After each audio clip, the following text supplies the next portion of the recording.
મારા નાના ટ્યુશન ક્લાસમાં નીલમ નામની એક વિધવા મહિલા ભણાવવા આવતી હતી. તે મને ધીમે ધીમે દિલથી ખૂબ ગમવા લાગી. એક દિવસ હું તેમના ઘરે ગયો ત્યારે ત્યાં કોઈ નહોતું.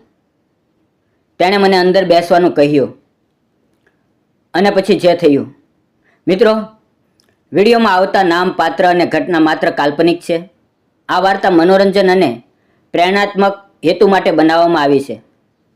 તો મિત્રો, મારું નામ વિક્રમ છે.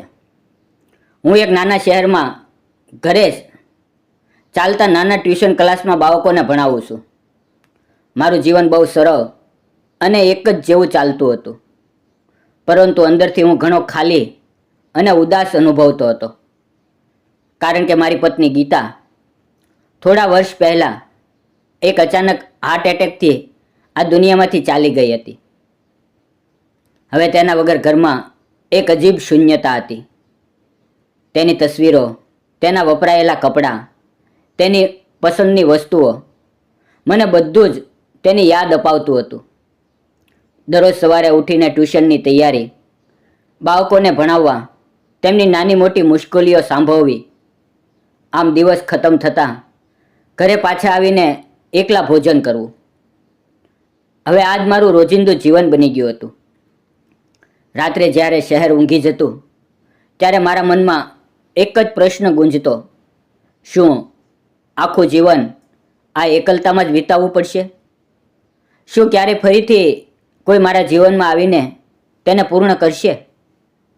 પરંતુ એક દિવસ અમારા ટ્યુશન ક્લાસમાં એક નવી શિક્ષિકા જોડાઈ, નીલમ.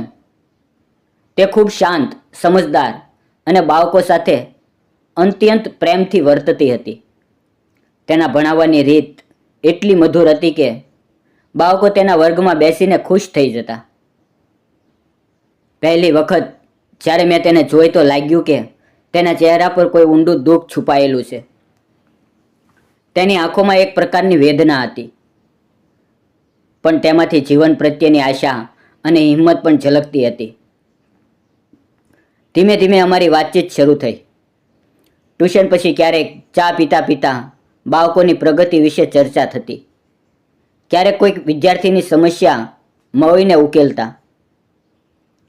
એક દિવસ તેણે મને કહ્યું કે તેને બાળકો સાથે વાત કરવામાં ખૂબ આનંદ આવે છે, કારણ કે તેની પોતાની એક નાની દીકરી છે જે તેના જીવનનો આધાર છે.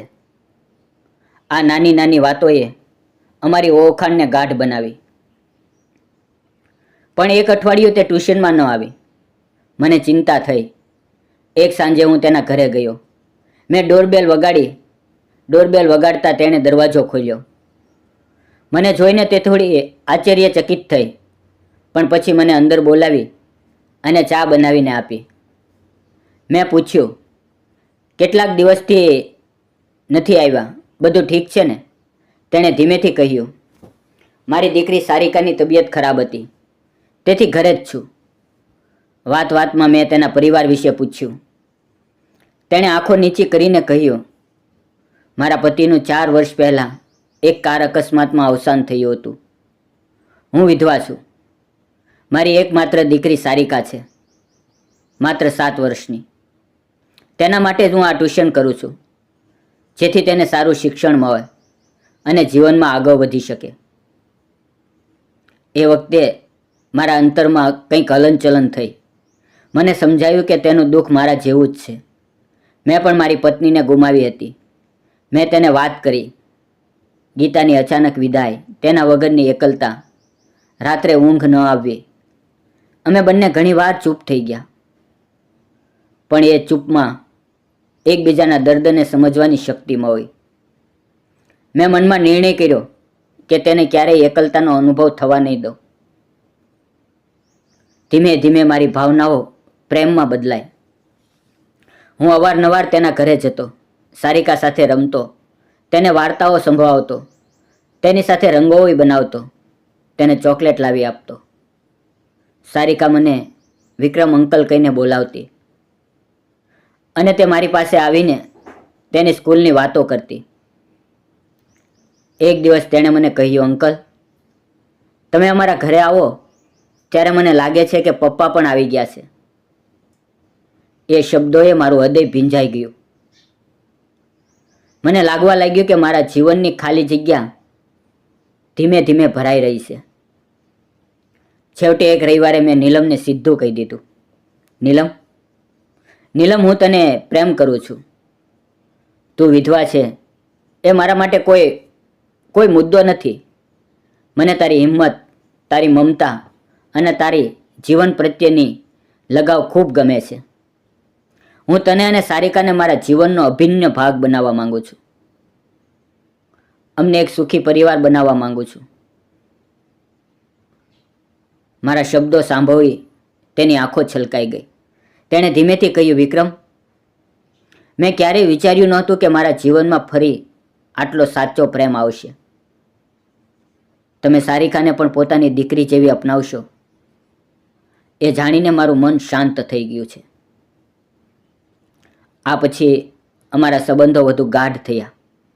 થોડા સમય પછી અમે કોર્ટમાં જઈને લગ્ન કરી લીધા. સારિકાને મેં ગોદમાં ઊંચકી અને કોર્ટમાંથી બહાર આવતા તેણે પહેલી વખત મને પપ્પા કહીને બોલાવ્યો. એ અવાજ સાંભળીને મારી આંખોમાં ખુશીના આંસુ આવી ગયા. મને લાગ્યું કે જીવન ફરીથી નવો જન્મ લઈ રહ્યું છે. લગ્ન પછી જીવન ખૂબ મધુર અને ભરપૂર બની ગયું. સવારે નીલમ ચા બનાવીને આપે. સારિકા મારી ગોદમાં બેસીને તેના સ્કૂલના પ્રોજેક્ટ વિશે વાત કરે. હું ટ્યુશનમાં જાઉં અને સાંજે ઘરે પાછો ફરું ત્યારે બંને મને દરવાજે ઊભા રહીને પપ્પા આવ્યા કહીને ભેટી પડે. અમે સાથે મળીને રજાઓમાં બહાર ફરવા જઈએ. સારિકાને ઝૂ લઈ જઈએ. તેના જન્મદિવસ પર સરપ્રાઈઝ પાર્ટી કરીએ. એ નાની નાની ક્ષણો જીવનને અમૂલ્ય બનાવી દેતી. સમય વીતતા મને સમજાયું કે જીવન હંમેશા નવી તકો આપે છે. જો આપણે હિંમત રાખીને, દિલ ખોલીને કોઈને અપનાવી લઈએ તો દુઃખ પછી પણ સુખ ફરીથી આવી શકે છે. આજે વર્ષો વીતી ગયા છે. સારિકા હવે કોલેજમાં જાય છે, ખૂબ હોશિયાર છે અને હંમેશા હસમુખી રહે છે. નીલમ મારી જીવનસાથી તો છે જ, પણ મારી સૌથી વફાદાર મિત્ર અને સાથી પણ છે. અમે બંને ઘણી વખત રાત્રે બેસીને જૂની યાદો યાદ કરીએ છીએ, દુઃખની અને ખુશીની, અને અનુભવીએ છીએ કે ભગવાને અમને એકબીજા માટે જ મોકલ્યા હતા. મિત્રો, મને સમજાયું છે કે સાચો પ્રેમ ક્યારેય સમાજના નિયમો, ભૂતકાળ કે પરિસ્થિતિ પર નિર્ભર નથી. એ તો ફક્ત દિલની ઊંડાઈમાંથી ઉદ્ભવે છે. જો દિલથી પ્રેમ સાચો હોય તો તે જીવનને નવી આશા, નવો અર્થ અને નવી દિશા આપી શકે છે. આ ફક્ત મારી વાર્તા નથી, આ ઘણા લોકોની વાસ્તવિકતા છે જેમણે પોતાના પ્રિયજનોને ગુમાવ્યા છે પણ ફરીથી પ્રેમની તક મળી છે. એકલા રહેવું એ જીવનનો અંત નથી. સાચો સાથ, સાચો પ્રેમ અને થોડી હિંમત જીવનને ફરીથી જીવવા માટે પ્રેરણા આપી શકે છે. મિત્રો, જો તમને આ વાર્તા ગમી હોય તો એક નાની કોમેન્ટ જરૂર કરજો. તમારા વિચારો જણાવજો અને જતાં પહેલાં વિડીયોને લાઈક કરો, ચેનલને સબસ્ક્રાઈબ કરો અને બેલ આઇકન દબાવો જેથી નવી પ્રેરણાદાયી વાર્તાઓનું નોટિફિકેશન તમને મળે. ફરી મળશું એક નવી વાર્તા સાથે. મળીએ આવતીકાલે મિત્રો. ત્યાં સુધી આવજો. વાર્તા પૂરી સાંભળવા બદલ આપ સૌ મિત્રોનો દિલથી ખૂબ ખૂબ ધન્યવાદ. જય ગુજરાત.